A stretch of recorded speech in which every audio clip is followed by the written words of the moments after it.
All right, scholars, we're going to continue our discussion on Article 3 and the judicial branch today when we're talking about civil liberties and civil rights. You remember from our class discussion that the Supreme Court interprets the laws. So a lot of what they're doing is interpreting the different amendments, specifically in the Bill of Rights and a few other amendments as well. And a lot of what happens is a lot of people think that their rights have been violated. Their civil liberties or their civil rights have been violated, and they take up those issues with the Supreme Court. And the Supreme Court then has to make a decision. So we're going to talk about some of civil liberties and civil rights, the difference between them, and we'll look specifically at what our civil liberties are. All right, civil liberties versus civil rights. Civil rights is the right to be free from unequal treatment. Right, so we've had different civil rights movements. We're talking here about the civil rights movement for equality of African Americans, and here for the equality of women, to be treated fairly, to be able to be treated fairly at the job and in public places, things like that. Civil liberties, on the other hand, is what we're going to focus more on today. And that's the basic freedoms guaranteed by the Bill of Rights, or the first 10 amendments. This is where we have the freedom of speech, the freedom of press, the freedom to assemble, the freedom of due process, all kinds of things like that. And that's what we're going to focus on more today in this video lecture. All right, remember the SCOTUS. We say SCOTUS, Supreme Court of the United States. So their role here in terms of civil liberties and civil rights, since the Supreme Court interprets the law and the U.S. Constitution, they decide when laws violate the Constitution, right? That's their power of judicial review established in Marbury versus Madison. So the SCOTUS will decide if your civil liberties have been violated and make decisions to make sure it doesn't happen again. All right, so if you say, for example, I was suspended from school because I was speaking out against the war, right? The Supreme Court might decide that the school was wrong, or they might decide that you were wrong and limit your freedom of speech at school. Things like that, and we'll talk more about those specific cases in a minute. All right, the SCOTUS will also set precedents that will be used to decide later cases and clarify the meanings of freedoms guaranteed by the Constitution. All right, this is the important part because this is the best assignment of the whole year, the most fun you're ever going to have your senior year. I know you just can't wait, and I can't either. So now your role. The next few slides will discuss specific rights listed in the Bill of Rights and some court cases that have taken up those rights. Next class, you will begin a research project on important Supreme Court cases and those decisions. So, what I want you to do for these next few slides is I want you to think about a civil liberty that you find most interesting.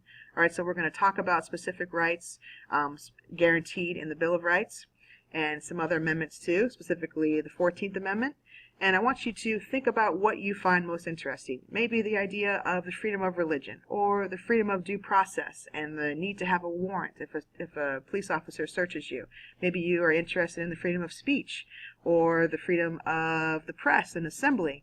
All right? Whatever you find the most passion that you have for it, or whatever you find most interesting, that's the thing that's going to make your project even better. All right, so for the next few days, you're going to be working on a specific case, researching all about it, and seeing how that amendment has been interpreted by the courts through these court cases. So think about that here as we talk about these next few slides.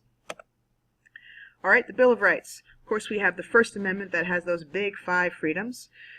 The first one being religion. The government may not establish an official religion nor endorse or duly interfere with the free exercise of religion. All right, we have some court cases here, Engel versus Vitale, and this school recited a prayer every morning. They called it voluntary, but it's pretty hard to not do it if you're sitting as a young person in school. And the court declared that was unconstitutional.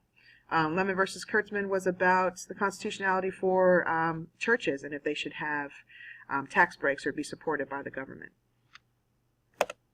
All right, speech, that's a big one. Everything from your right to burn a flag to your right to protest a war at school. That's going to be a lot of different issues that we'll talk about. It's going to include also maybe some issues with freedom of the press. What if is it okay for a newspaper to print things that are happening with ISIS right now, for example? That might come up soon. Or to print something that says, everybody should disobey the government, should rise up and challenge the government. Are those kinds of things protected as well? All right, really juicy stuff here that the Supreme Court has to decide. All right, we also have freedom of press, which I talked about. You already know all this, right? Because you did the foldable that you had where you illustrated all the first 5 freedoms and the Bill of Rights. So this should not be a lot of note-taking for you. What you should be doing is thinking more about what you would like to focus on for your research project. All right, assembly, right? The right to peacefully assemble and to protest together. Of course, petition, or to make their views known to the public officials. Like if you say there should be pizza every single day in the cafeteria, and here are 300 Hayfield students who agree with me, right? You get them all to sign that petition. We also have the issues of rights to accuse, the concept of unreasonable searches and seizures, double jeopardy. You can't be convicted of the same crime twice. You can't self-incriminate you. Cruel and unusual punishment. That's a big one. Maybe if you're interested or passionate about the death penalty, when should the death penalty be applied? When should it not be applied? Can it only be used for murder? Can it be used for somebody who has a disability or has mental retardation? Things like that have all been taken up by the court. So those might be some issues that you would be interested in researching. Due process and the right to an attorney. You've heard, if you ever watch cop shows and you hear people that say you have the right to remain silent, anything you say can and will be used against you, all of that, that was all established by the court case Gideon versus Wainwright, and Miranda versus Arizona, right, with the Miranda rights. So this concept of needing a warrant, needing to hear your rights before you start talking, those have all been established by the Supreme Court. So if you're interested in law enforcement as a career, or maybe as an attorney, that might be something that would be really interesting for you to research. All right, due process and equal protection. All right, this is in both the 5th and 14th Amendment. Wait a second, did I skip something? No, I didn't. All right. Due process and equal protection. This you'll find mostly in the 5th Amendment and the 14th Amendment. All right. The 14th Amendment has been used for a lot of issues. Everything from, even now currently we have gay marriage. Talks about the 14th Amendment. Prohibits states and local governments from acting in an unfair or arbitrary manner. This has also been used for issues related to abortion and Roe versus Wade. A lot of other issues of due process, right, that states are treating everybody fairly. The 5th Amendment is more about the national government, right? The 14th Amendment is more about the states and local government. The 5th Amendment is more about the national government, right? Prohibits the national government from acting in an unfair, arbitrary manner. If you think about it, you have due process rights here at school, right? You are able to know what's going to happen to you next. If you break a rule, if you have attendance problems, or you brought drugs to school or got into a fight, anything like that, you would have due process. All right, it's not just that one day you're going to be expelled. You would go through the process of having your case be heard, going to a hearing board, being suspended first, all those things. Right, you have due process. You have this procedure that you're going to go through before you get your kind of final sentence or whatever's going to happen to you. And the same is true when you're a grown-up. All right, if you receive a citation or are accused of a crime, you're able to go to court. You're able to have an attorney. You're able to call on witnesses. You're able to defend your case. That's all part of due process. All right, so if one person has the ability to have a lawyer and to go to court and to have their case be heard, then everybody has that ability. That's due process. Everybody treated fairly in the process of being charged with a crime, or being everyone free to trial during the process of law. Okay? All right, so there's two different kinds. We have the procedural due process, and that's the government must use fair procedures applied equally to all in the process of arrest and trial in civil as well as criminal court. All right, so everybody must be read their rights, right, when they're arrested. Everybody must be specifically charged with the crime when they're arrested. Everyone has the right to a trial when they're arrested. All right, that you have those specific rights that are always guaranteed to you regardless of who you are or where you are. All right, and we also have substantive due process. And that's laws under which the government acts must be constitutional and applied equally to all. All right, now your rights. Where do your rights begin and where do your rights stop? We're going to look specifically at some court cases that have to do with students in school, which I think you'll find very interesting. But of course we're talking about rights, but the Supreme Court also sets limits on those rights. There are limitations to these rights.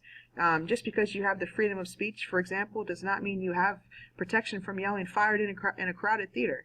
It doesn't mean that you are able to make threats against somebody. It doesn't mean you're able to tell lies about somebody, even if you have the freedom of press. Right? So you might see a lot of celebrities and things who will sue the tabloids and the different paparazzi because, sure, they have the freedom of press, they have the freedom to write about those celebrities, but they do not have the freedom to lie, to make up things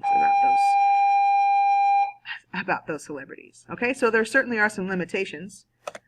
And of course, those limits are decided by Supreme Court cases. And that's why we call them landmark cases. Because if it's decided that you cannot make these claims, or you cannot have this kind of right, or make this kind of speech, then that is going to set a precedent, or going to mean that nobody can ever make that kind of speech. The only way that can be overturned is by the Supreme Court itself. Okay, so I hope you got some good background and you are thinking of some issues that you would be interested in researching for your court case. Are you interested in the rights of the accused? Are you interested in freedom of speech? Are you interested in freedom of religion or the press? Are you interested in equal protection under the law? All right, are you interested in some kind of civil rights and race issues? All those things will come up when you pick your court case next class. So now you will be ready, and we will see you next class. Oops.